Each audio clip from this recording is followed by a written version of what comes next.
बहुत समय पहले की बात है, एक अकेला हाथी एक अजीब जंगल में बसने आया। ये जंगल वो सबसे पहले एक बंदर से संपर्क किया और कहा, नमस्ते बंदर भैया, क्या आप मेरे दोस्त बनना चाहेंगे?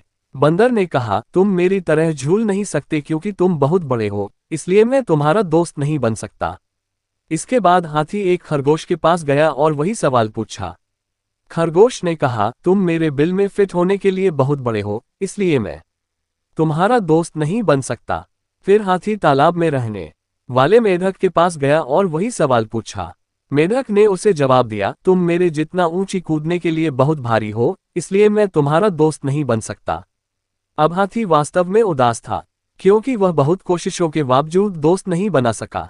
फिर एक दिन सभी जानवरों को जंगल में इधर उधर दौड़ रहे थे। ये देखकर हाथी ने दौड़ रहे एक भालू से पूछा कि इस उपद्रव के पीछे का कारण क्या है।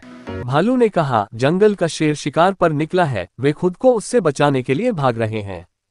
ऐसे में हाथी शेर के पास गया और कहा कि कृपया इन निर्दोष लोगों को चोट न पहुंचाओ, कृपया उन्हें अकेला छोड़ दें। शेर ने उसका मजाक उड़ाया और हाथी को एक तरफ चले जाने को कहा। तभी हाथी को गुस्सा आ गया और उसने शेर को उसकी सारी ताकत लगाकर धक्का दे दिया, जिससे वह घायल हो गया और वहां से भाग खड़ा हुआ। अब बाकी सभी जानवर धीरे धीरे बाहर आ गए और शेर की हार को लेकर आनंदित होने लगे। वे हाथी के पास गए और उससे कहा, तुम्हारा आकार एकदम सही है हमारा दोस्त बनने के लिए। कहानी की सीख। इस कहानी से हमें ये सीख मिलती है कि एक व्यक्ति का आकार उनके मूल्य का निर्धारण नहीं करता है। कहानी की सीख। इस कहानी से हमें ये सीख मिलती है कि एक व्यक्ति का आकार उनके मूल्य का निर्धारण नहीं करता है। सके लिए नया था और वह दोस्त बनाने के लिए देख रहा था।